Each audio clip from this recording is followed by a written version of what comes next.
Welcome to study 24 Udaipur. इस video में हम इकोनॉमिक्स के कुछ एमसीक्यूज करेंगे जो आपके चाहे वो पीजीटी इकोनॉमिक्स का एग्जाम होता है या यूजीसी नेट का जो एग्जाम होता है और स्टेट लेवल पर जो सेट का एग्जाम होता है, असिस्टेंट प्रोफेसर के जो एग्जाम होते हैं, पीएचडी एंट्रेंस टेस्ट हो गया। तो ये अलग अलग जो एग्जाम होते हैं उन सभी एग्जाम के लिए आज का जो हमारा वीडियो है वो आपके लिए उपयोगी रहेगा, यूजफुल रहेगा। तो चलिए स्टार्ट करते हैं। सबसे पहला प्रश्न आज का हम लेते हैं, लचीली विनिमय दर प्रणाली में विनिमय दर का निर्धारण किस प्रकार से होगा। देखिए, विनिमय दर प्रणाली जो होती है उसको हम दो भागों में बांट सकते हैं। एक तो होती है स्थिर फिक्स्ड और दूसरी होती है नम्य या जिसको हम लचीली कह सकते हैं। ठीक है, नम्य या लचीली भी इसको कहा जा सकता है, फ्लेक्सिबल। अब देखिए, जो स्थिर विनिमय दर प्रणाली होती है उसमें तो क्या होता है, विनिमय दर का जो निर्धारण है वो देश में जो केंद्रीय संस्था होती है, केंद्रीय बैंक हो सकता है, सरकार होती है, वो एक तरह से क्या कर देती हैं, एक निश्चित कर देती हैं। लेकिन जो फ्लेक्सिबल होता है, नम्य विनिमय दर प्रणाली होती है, उसमें विनिमय दर का जो निर्धारण वो किसके आधार पर होगा, उस देश में विदेशी मुद्रा की मांग कितनी है और विदेशी मुद्रा की पूर्ति कितनी है, फॉरेन करेंसी की डिमांड और फॉरेन करेंसी की जो सप्लाई है उसके बेसिस पर होगा। तो यहाँ पे आपका जो करेक्ट आंसर है वो कौन सा हो जाएगा, ऑप्शन हमारा सी। लचीली विनिमय दर प्रणाली में विनिमय दर का जो निर्धारण है वो उस बिंदु पर होगा जहां पे फॉरेन करेंसी की डिमांड, विदेशी मुद्रा की मांग और विदेशी मुद्रा की पूर्ति, सप्लाई ऑफ फॉरेन करेंसी, जहां पे बराबर होते हैं। तो इस प्रकार की प्रणाली को हम क्या कहेंगे, लचीली विनिमय दर प्रणाली। अब फॉरेन करेंसी की डिमांड या सप्लाई में अगर चेंज आता है तो उससे जो एक्सचेंज रेट है, ठीक है, वो भी क्या होगी, चेंज हो जाएगी, परिवर्तित हो जाएगी। अगला है, स्वतः आय समायोजन प्रक्रिया, सेल्फ इनकम एडजस्टमेंट प्रोसेस के परीक्षण में हमारी मान्यता क्या होती है। देखिए, स्वतः आय समायोजन प्रक्रिया की अगर हम बात करें, ठीक है, जैसा कि किन्स ने बताया था कि अर्थव्यवस्था में जो जीडीपी है, उत्पादन और आय का निर्धारण कहाँ पे होता है, जहां पे समग्र मांग और समग्र पूर्ति बराबर होती है, एग्रीगेट डिमांड और एग्रीगेट सप्लाई क्या होती है, इक्वल। लेकिन उन्होंने बताया था कि जो अर्थव्यवस्था का संतुलन होता है वो कहाँ पे होगा, अल्प रोजगार स्तर पर होगा। ठीक है, अंडर एम्प्लॉयमेंट लेवल पर, पूर्ण रोजगार से कम रोजगार का जो स्तर होता है। तो आप ऑप्शन आपका यहाँ पे कौन सा सही होना चाहिए, बी ऑप्शन, पूर्ण रोजगार से कम रोजगार की।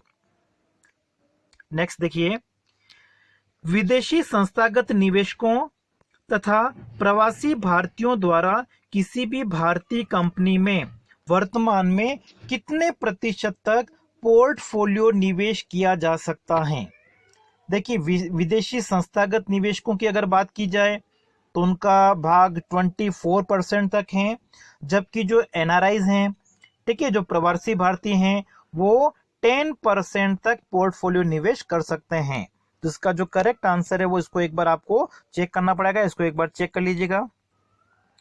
अगला देखते हैं, किसी बैंक और अबैंकिंग वित्तीय संस्था एनबीएफसी के बीच अंतर यह है। ठीक है, बैंकिंग प्रणाली की अगर हम बात करें, बैंक जो होते हैं और एक गैर बैंकिंग वित्तीय संस्थाएं जो होती हैं एनबीएफसी, दोनों के बीच में क्या अंतर होता है। तो बैंक मुख्य रूप से क्या करते हैं, लोगों की जमाओं को स्वीकार करते हैं, डिपॉजिट्स को, इसके लिए विभिन्न प्रकार के वो खाते खोलते हैं, चाहे वो बचत खाता हो गया, चालू खाता हो गया, ठीक है, या फिर समय अवधि खाता होता है, एफडी आरडी, इस प्रकार की विभिन्न जो फैसिलिटीज होती हैं वो बैंकों के द्वारा अपने ग्राहकों को प्रदान की जाती हैं। लेकिन जो अबैंकिंग वित्तीय संस्थाएं होती हैं एनबीएफसी, वो मुख्य रूप से क्या करते हैं, जो व्यापारी वर्ग हैं, उद्यमी हैं, उनको उनकी जो ऋण संबंधी आवश्यकता होती है उनको पूरा करने का कार्य करते हैं। ठीक है, तो यहाँ पे जो आपका करेक्ट आंसर है वो कौन सा होना चाहिए, ऑप्शन बी होना चाहिए। बैंक अपने ग्राहकों की पूरी श्रृंखला के साथ वित्त संबंधी अनेक क्रियाकलापों में संलग्न होते हैं, जबकि जो अबैंकिंग वित्तीय संस्था होती है वो मुख्य रूप से बड़े उद्यमों की आवधिक ऋण आवश्यकताओं से संबंधित होती हैं।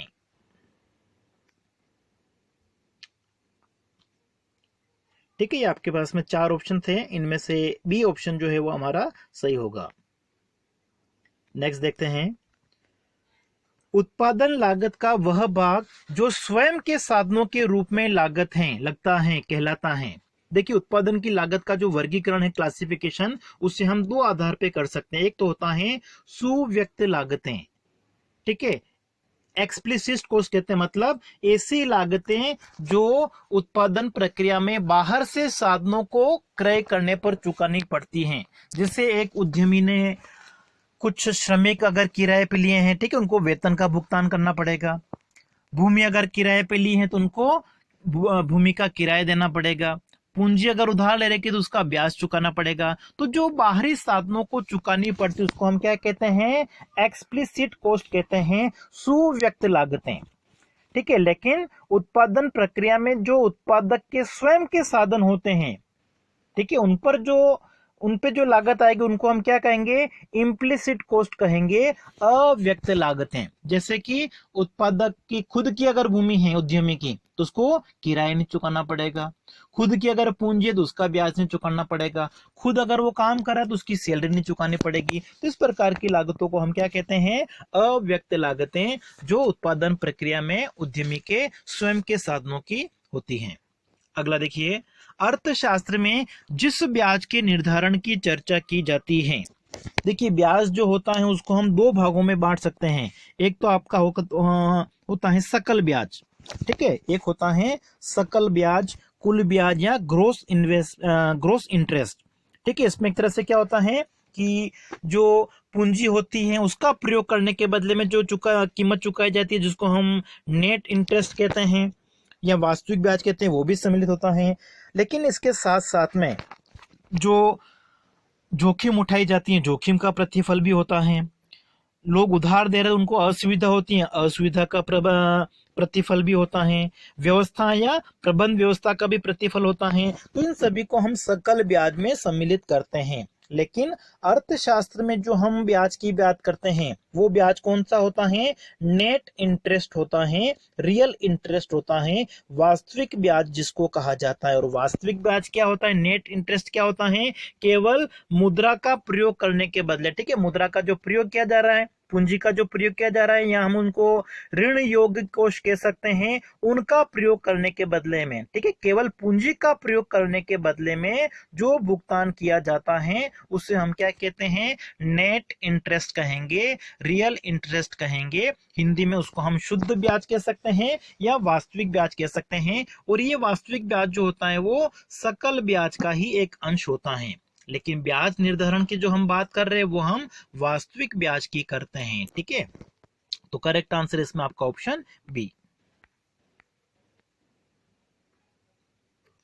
अगला देखते हैं, पिगू का कल्याणकारी अर्थशास्त्र कहलाता है, ठीक है। पिगू का जो वेलफेयर इकोनॉमिक्स है उसको हम किस श्रेणी में सम्मिलित करेंगे, प्राचीन कल्याणकारी, ठीक है।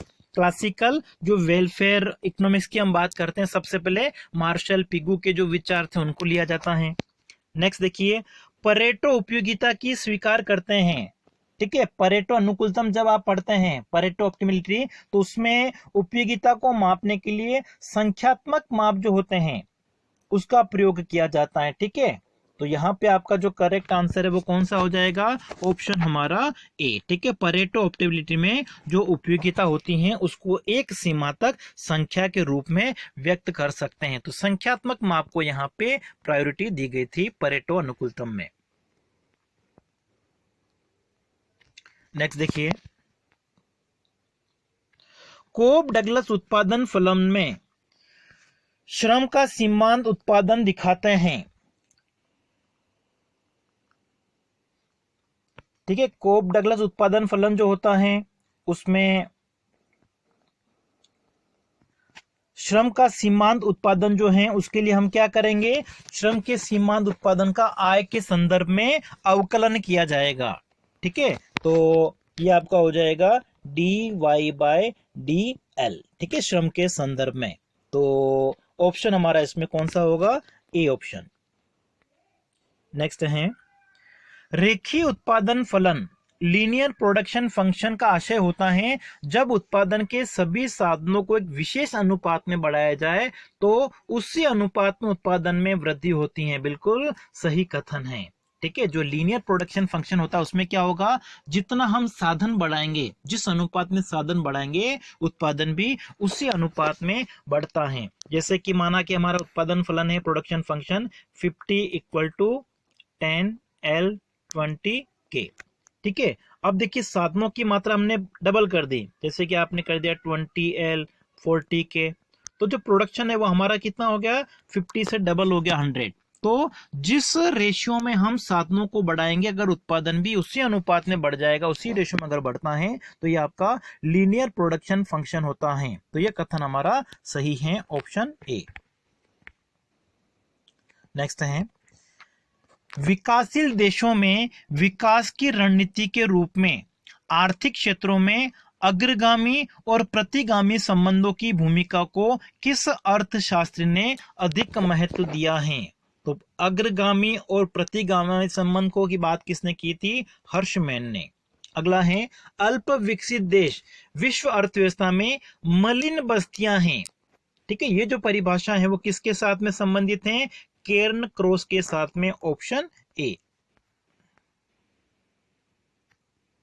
नेक्स्ट है, किसी अर्थव्यवस्था में तकनीकी सुधार, टेक्नोलॉजी इंप्रूवमेंट अगर होता है तो उस दशा में क्या होगा, जो पूंजी उत्पाद अनुपात है उसमें कमी आएगी। ठीक है, तकनीकी सुधार होने का मतलब क्या हो गया, प्रति इकाई उत्पादन करने के लिए अब कम पूंजी की आवश्यकता है, तो पूंजी उत्पाद अनुपात इससे क्या होगा, घटेगा, कम होगा। पूंजी का कार्यकुशल उपयोग भी संभव होगा।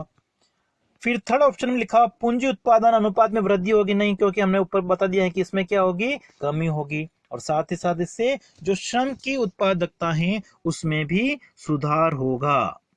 तो 1, 2 और 4 मतलब आपका ऑप्शन इसमें सी करेक्ट होगा। रोजेंस्टीन रोदान का प्रबल प्रयास का सिद्धांत, बिग पुश थ्योरी जिसको हम कहते हैं, बिग पुश थ्योरी में उन्होंने क्या बताया था कि जो अल्प विकसित देश होते हैं उन्हें अपना विकास करने के लिए एक बड़े धक्के की आवश्यकता होती है, मतलब अधिक मात्रा में निवेश करने की आवश्यकता होती है। लेकिन उनका जो सिद्धांत था किसी क्षेत्र विशेष के ऊपर जोर नहीं देता। उनका मानना था कि अर्थव्यवस्था के सभी क्षेत्रों का जो विकास है वो एक साथ होना चाहिए, मतलब वो संतुलित विकास की बात करते थे, बैलेंस ग्रोथ थ्योरी की वो बात करते थे। तो जो बिग पुश थ्योरी है वो संतुलित विकास के साथ में संबंधित है। नेक्स्ट देखिए, एक विकासशील देश में जैसे ही आर्थिक उछाल से संबंधित प्रारंभिक बाधाएं दूर कर ली जाती हैं। ठीक है, आर्थिक उछाल से अगर किसी प्रकार की कोई समस्या आ रही, प्रारंभिक जो समस्या आती हैं वो दूर अगर कर ली जाएगी, दूसरे देश की विकास की दर क्या होगी, बिल्कुल सिंपल सा है, अधिक तीव्र हो जाएगी। ठीक है, ऑप्शन हमारा बी सही होगा। नेक्स्ट है, छुरीधार संतुलन वहां तय होता है जहां पर नाइफ एज इक्विलिब्रियम जो है हेरोडोमर मॉडल के साथ में संबंधित हैं, और जहां पे तीनों प्रकार की जो ग्रोथ रेट है, चाहे वो एक्चुअल ग्रोथ रेट है, वारंटेड और नेचुरल, अभिष्ट वृद्धि दर, वास्तविक वृद्धि दर और प्राकृतिक वृद्धि दर जो होती है, तीन प्रकार की वृद्धि दर की उसमें बात की गई थी, तीनों जहां पे बराबर होगी वहां पे क्या होगा, छुरीधार संतुलन होगा। ठीक है, तो छुरीधार संतुलन की हमारी एक कंडीशन पूरी होनी चाहिए। अब देखिए इसमें एक चीज एक और आपको कि जो नेचुरल ग्रोथ रेट है अगर वो वारंटेड ग्रोथ रेट से ज्यादा है, अभिष्ट वृद्धि दर से अगर प्राकृतिक वृद्धि दर ज्यादा है, तो इस स्थिति में क्या होगा, अर्थव्यवस्था में इन्फ्लेशन, स्फीति की स्थिति उत्पन्न हो जाएगी। लेकिन जो नेचुरल रेट है वो अगर कम है तो इस स्थिति में अर्थव्यवस्था में क्या होगा, मंदी की स्थिति उत्पन्न हो जाएगी। नेक्स्ट है, हेरोडोमर वृद्धि मॉडल के संदर्भ में वांछित वृद्धि दर की प्राप्ति हेतु एक अर्थव्यवस्था को निम्नलिखित में से किसकी आवश्यकता होती है? ठीक है, वांछित वृद्धि दर मतलब जिस उत्पादन वृद्धि दर पर उद्यमी का सारा माल बिक जाता है, ठीक है, वो उससे प्रेरित होकर आगे और उत्पादन करने को प्रोत्साहित होता है। इसके लिए क्या जरूरी है कि जनसंख्या वृद्धि की दर में एक तरह से क्या होनी चाहिए, कमी होनी चाहिए। नेक्स्ट देखते हैं, प्रतिष्ठित अर्थशास्त्रियों के अनुसार स्थितिक दशा उत्पन्न होने का कारण है। ठीक है, देखिए स्टैटिक का मतलब क्या होता है कि अर्थव्यवस्था में जो आर्थिक विकास की दर है वो स्थिर नहीं होगी, मतलब एक स्थिर दर से बढ़ तो रही लेकिन एक स्थिर दर से बढ़ रही है। मतलब क्या जा सकता है कि जो लाभ है, ठीक है, लाभ एक तरह से क्या होगा उस समय शून्य। ठीक है, ये इसको क्या, लाभ अगर शून्य हो जाते हैं तो ये किसको दर्शाएगा, स्टैटिक कंडीशन को। ठीक है, तो इसमें आपका डी ऑप्शन जो है वो सही होगा। नेक्स्ट है, लोरेंज वक्र निम्नलिखित में से किसकी कोटि नापता है। ठीक है, लोरेंज वक्र का जो प्रयोग है वो किसके लिए किया जाता है, असमानता, इनइक्विलिटी को मेजर करने के लिए, असमानता को मापने के लिए लोरेंज वक्र का प्रयोग किया जाता है। और लोरेंज वक्र में क्या होता है, एक समान वितरण रेखा होती है, और जहां पे हम असमानता को माप रहे, माना कि दो ग्रुप में अगर हम असमानता को माप रहे हैं, एक ग्रुप का हमने अगर लोरेंज वक्र बनाया वो बना माना कि ये ए, और बी बना है वो थोड़ा दूर बना है, ये आपका बी बना है।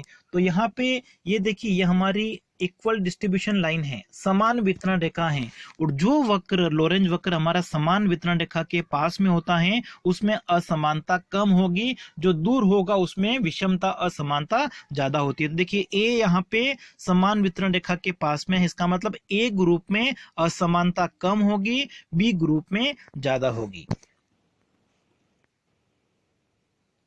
नेक्स्ट है, निम्नलिखित में से कौन आर्थिक विकास में बाधक नहीं है।